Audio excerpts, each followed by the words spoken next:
welcome to the Writer Talks. How has your week been?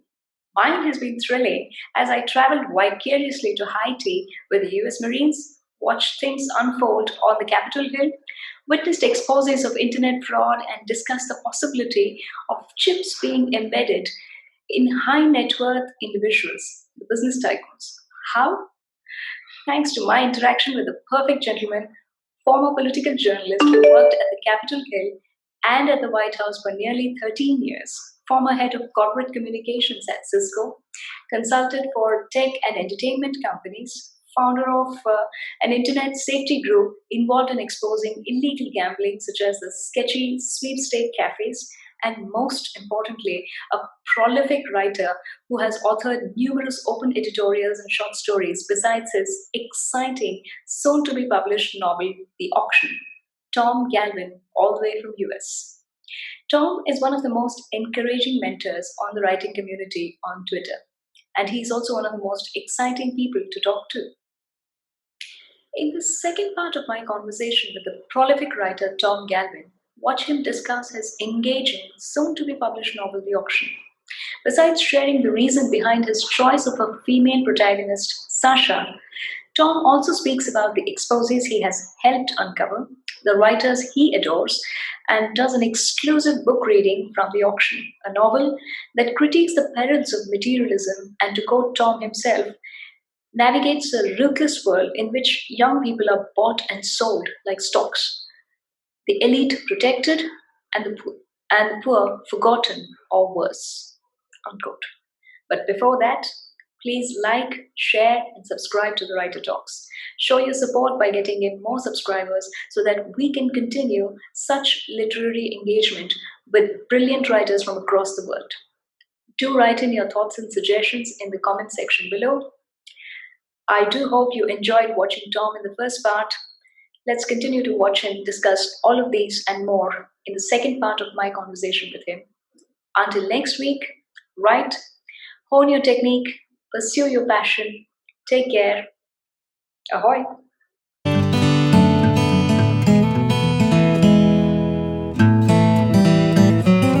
Your Own Way, which is separate from those. But her father, there's a lot of the relationship between her and her father is not a particularly good person. And ultimately, it's her finding her own voice, her own identity, in a way that is really the talk of the story. There's other characters I really like. A young man who's also comes from privilege, but is lazy and doesn't really have any talent. And he kind of uses his connections, but along the way comes to realize it. And he makes a big sacrifice in the story where he essentially gives up everything he has, including someone he really loves, because he comes to realize that he's got to do something bigger in his life. And so I like that character, the way that character develops. It's very, very engrossing. Would you like to read from your favorite section of the auction? Sure. So interestingly enough, I wish I could say I planned this. I seem very clever right now, but I actually didn't. These are these two characters knew each other in middle school, the two characters I just described. Right. And he wasn't very nice to her because she was famous, again, because of her mother. And because he decided to knock her down a peg while they were in middle school. Mm-hmm. And it had really shaped her life because she was bullied. And so it had a big impact on the way she views the world. So in the auction, when you're turning 22, the best people, the people who are going to be the hottest stock, think of it that way, Mm-hmm. the Googles of the world, effectively, Right. come together. And there's about 15,000 of them, and they come together in New York to be evaluated by these companies to see, because there's billions of dollars at stake here. Mm-hmm. Hundreds of billions of dollars get invested.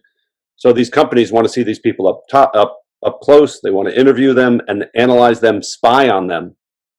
They get chips put in their arm for the rest of their life because they're too valuable an asset. So they have to be able to be monitored where they are at all times, because they might be worth 50 or 60 or 70 million dollars to one of these companies, and they can't afford to have them disappear.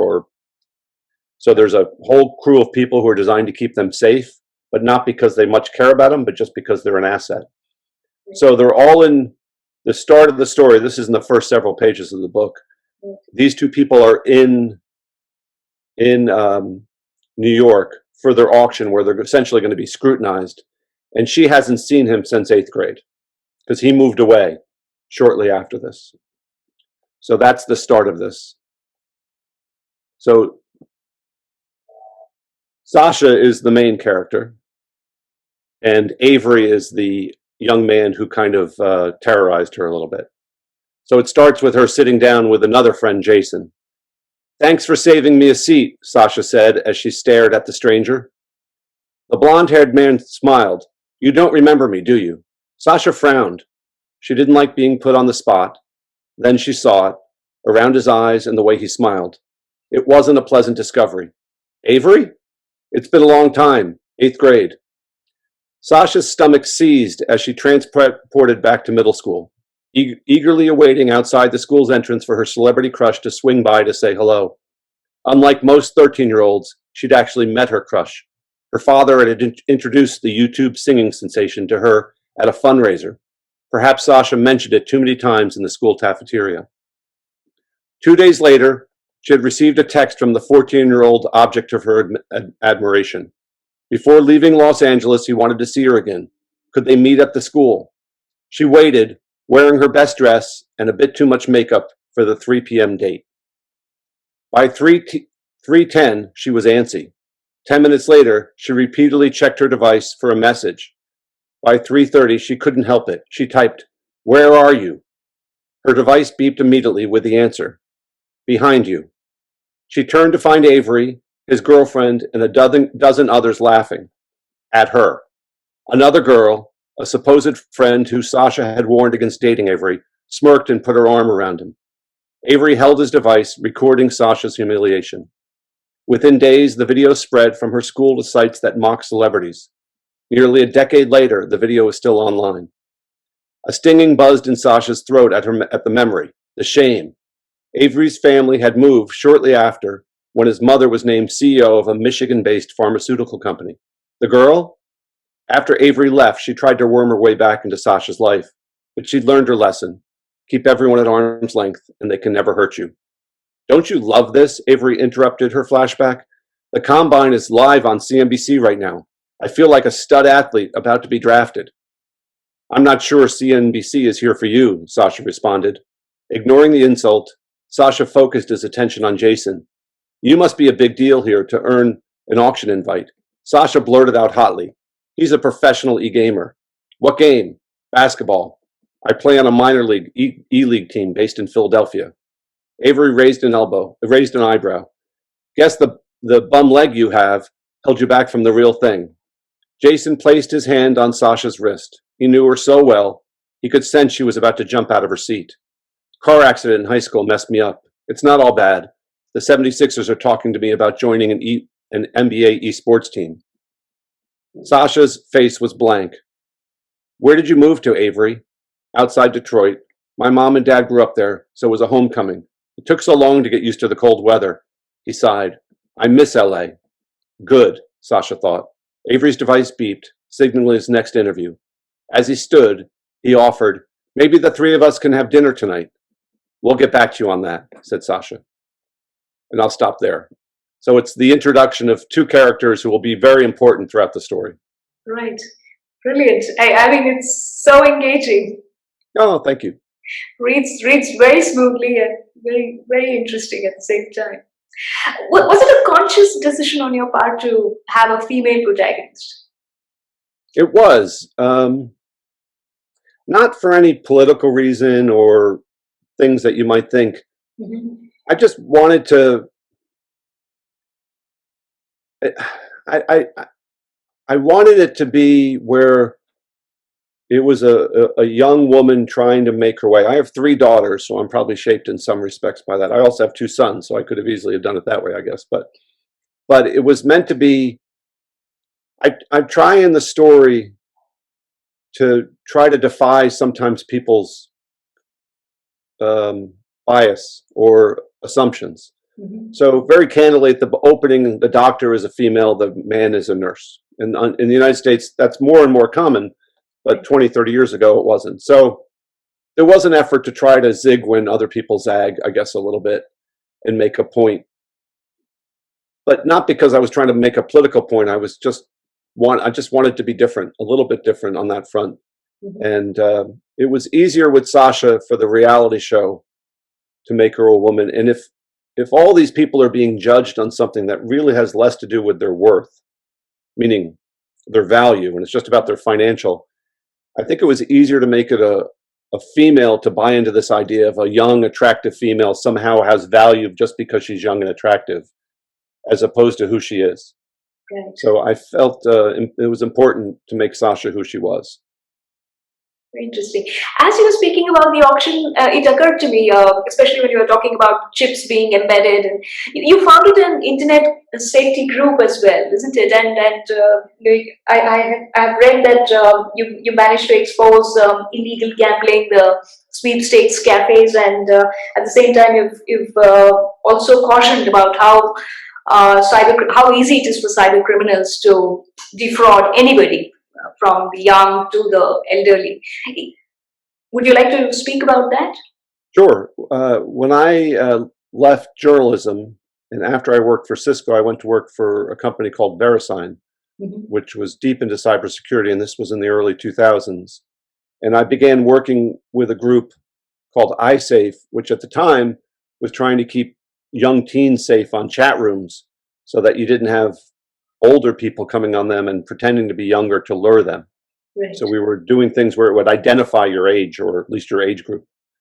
And so I took an active interest in role in cybersecurity for a good 20 years now, and had always stayed active in that world. And so 8 years ago, we founded the Digital Citizens Alliance, really consumer-based group focused on trying to demonstrate where the risks were, not just write reports that say these risks may or may not, kind of exist.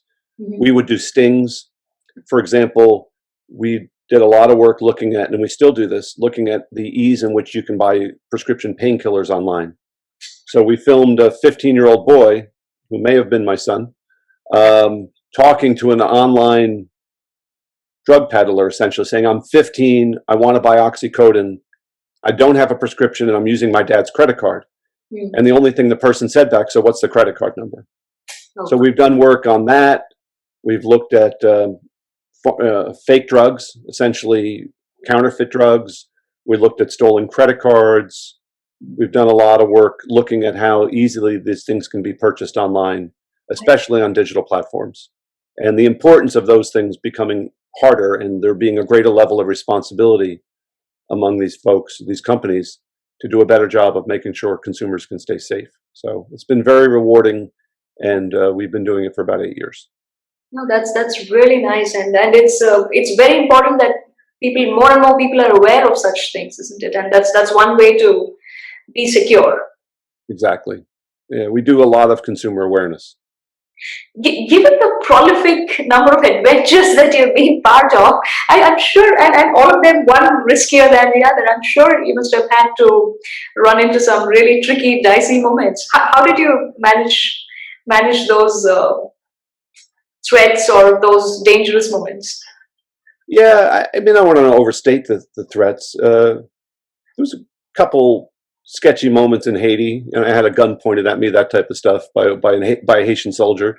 But and we've done some things where had to go undercover for digital citizens. Where I was wearing we were going into the internet sweepstakes cafe, and I had a hidden camera and a hidden mic, and I had guys outside trained who had weapons. Mhm. If I said a certain word on the thing, on Mhm. the mic, they would have come in because to kind of help. So I always felt very supported, and felt that help was on the way if things got too dicey. But I don't want to overstate it. The worst thing that's mostly going to happen, you're just going to get yelled at in most of these situations. And as a journalist, you get yelled at all the time, so it's not too dangerous. Amazing. It's amazing how simple you make it seem. I don't want to overstate the threats I faced. That's the main thing. It's you do have to have a certain appetite for risk, I guess, but I don't think the risks have been all that significant. Right. So, given all these experiences, is there a crime thriller or a detective fiction in the offing anytime soon after the auction? I don't know. I like writing about things that happened in the past or things that are going to happen in the future. I tend not to write about today. And it's not because right now is a very troubling time. I just don't have any interest in today. The next thing I would probably write is a story that I've had for a long time about a young man who didn't deal with the pressure 18 of the expectations of his hometown in Pittsburgh, Hmm. and 20 years later trying to come back to see if he can find a new path in that city, and reconnect with friends and family and people who were important to him. But it's not as deep or dark as that. It's also a comedy. It's meant to be lighthearted at times.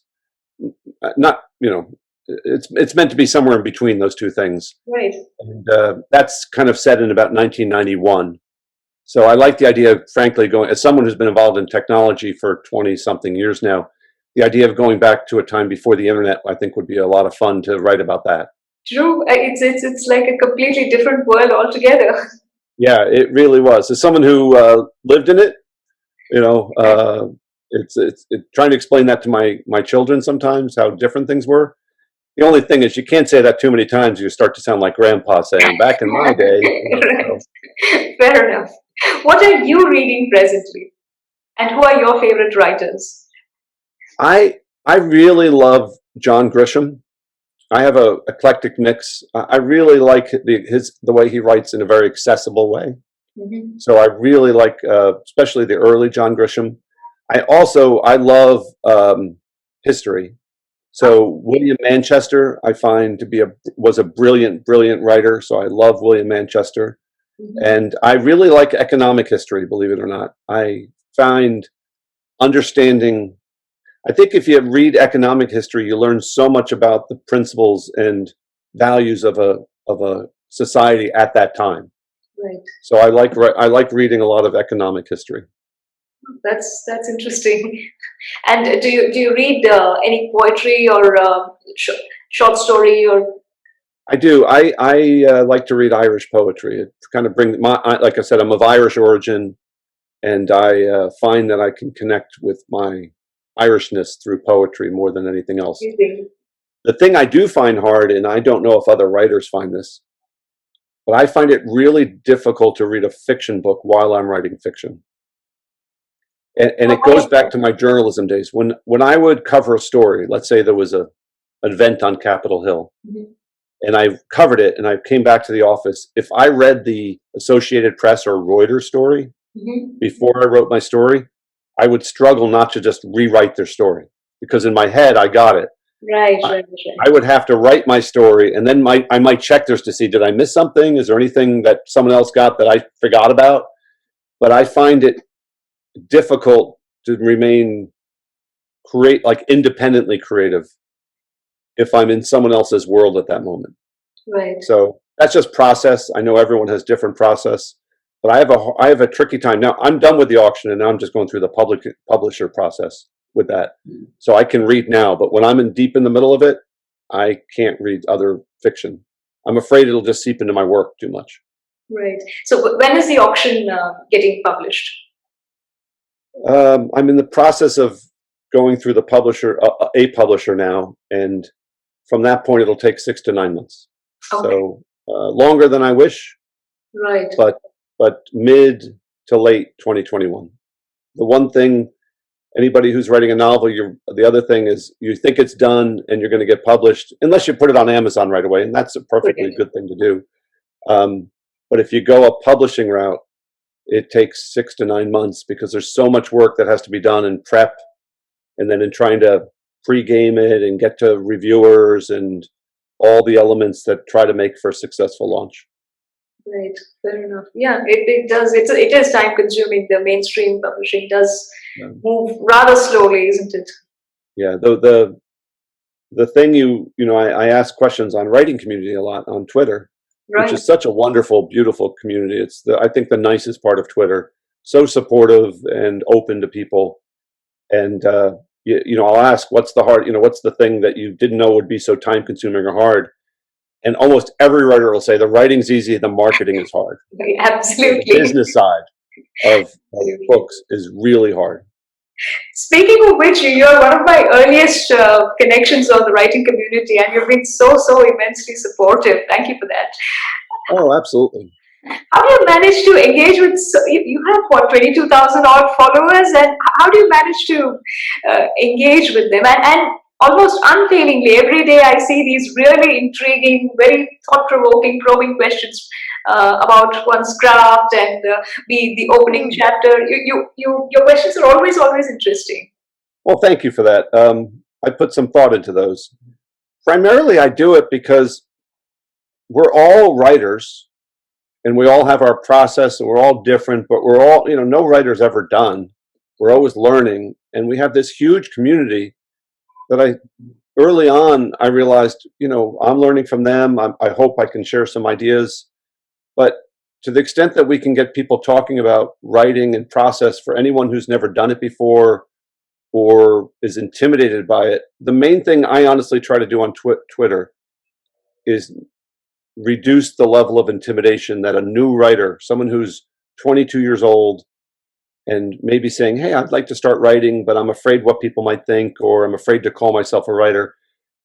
My main goal on Twitter is to debunk that and have people realize you are a writer, whether or not you've been published or not, because you're writing, so you are a writer. And hopefully answer some questions that I learned along the line of the journey of trying to write a novel and see what happens with it. It's just trying to pass as much information that other people can shortstop some of the things. I feel like I made a million mistakes when I first wrote a novel, mostly because it was so different than anything I had written, that I was writing essentially journalism as a novel, and it's not the same thing. They're very, very different. And from Twitter's my place to try to provoke people to respond, so that maybe someone will read it and go, that's okay. I can do that. Now I understand it a little bit better.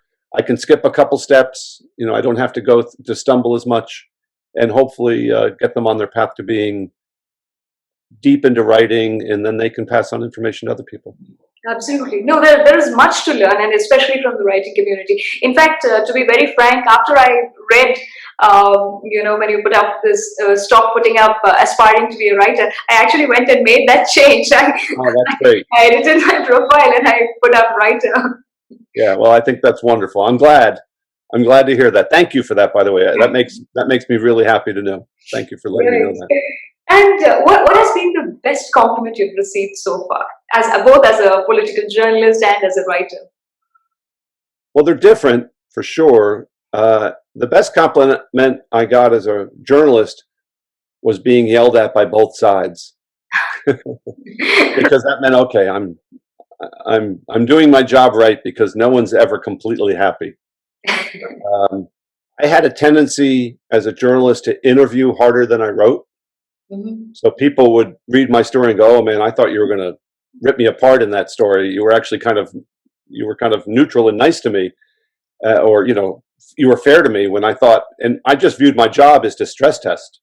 Right. My job is to ask really hard questions and then figure out everything I had and then write what I thought I knew. So my stories tended to be not as aggressive as my questioning was when I make questions. As a writer, I remember what I said about John Grisham, very accessible. I had people say, I like your writing because it's accessible. It's easy to read. It makes sense. You're not trying to be bigger than you are and more than you are. So I always appreciate when people notice that, because that's actually very important to me. That's true. That's nice. That's lovely. And who's your biggest fan and who's your biggest critic of your writing? Well, that's easy. I'd say my sisters are the biggest fan. They liked the first version of the auction when it was pure crap. And my biggest critic is my son, Kevin, who never is shy about telling me what he really feels. And I say that with gratitude, because that's so important. But he gives me very direct advice. And I was talking with his sister yesterday about a story that we kind of came up with that we would like to do someday. And he's like, if I read the first 3 pages of that, I'd put it down. So as candid as that. Yeah. So I'm like, okay. And by the way, that's great. I don't need people to tell me Absolutely. something, that they don't think. So I'd much rather get direct and honest feedback than anything else. That's true. So any special message for viewers of the Writer Talks? Well, first off, just a message for you. Thank you for having me on. This has really been lovely. I would just say writers write. They write because they want to. It's passion, so they do it when they can. So whether you're publishing it or not, just writing is really important. For anyone who plays sports, know you got better every time you played the sport you played. And writing is the same thing. You get better every time you do it. But short of after that, I would say everyone has a unique process, a very unique process. And I would find that out. I would say this beyond writing. Each of us has a way we do things. And find what is yours. And don't let someone talk you out of it. Find your comfort spot. As a journalist or as a writer, when I would write an op-ed, I'm not a note taker. I don't do a lot of notes. It's just not it's never been my process. It might be someone else's, and good, it works for you. But I would suddenly at night bang out a 800-word op-ed in like 20 minutes. Yeah. And people would say, "Oh, you can write so fast." And I'd be like, I thought, yes, I can write fast. And then over time I realized, no, it was just up here forever. And then I just spit it out. It didn't take me 20 minutes to write that. It took me 2 weeks. It just came together in one moment and boom, it came out. So that's my process. Other people have to write a little bit at a time or do notes and clear outlines. And if that's embrace your process and really understand it and then embrace it. Because if you fight your process, it's a miserable life. You really need to embrace your process, whatever that process may be. Right. Yeah, that's very valuable actually. Yeah, be true to your process. And I think it's very essential to discover what that process is. You're right. And it does take a while. It does. But, someone's going to tell you what your process should be. And what they're telling you is what their process is and what works for them. Is listen, there's smart people. Some people, like I said, will say you have to write every day. Write 1 page every day. That's not me. It gestates up here and then whoosh. So I'll spend 2 weeks just ba-boom, ba-boom, ba-boom, ba-boom. And then I gestate for a while, before it comes out again. So whatever your process is, enjoy it and embrace it and know that it's yours, and all of us only get better by writing. Fair enough. Thank you so much for that, and thanks for making this happen. I'm so grateful to you. I really appreciate the invite, and this has been a pleasure, and really look forward to seeing future presentations and videos from you. Thank you so much. All the best for the auction, and hope it comes out soon, sooner than we anticipate. Me too. Right. Ahoy. Thank you.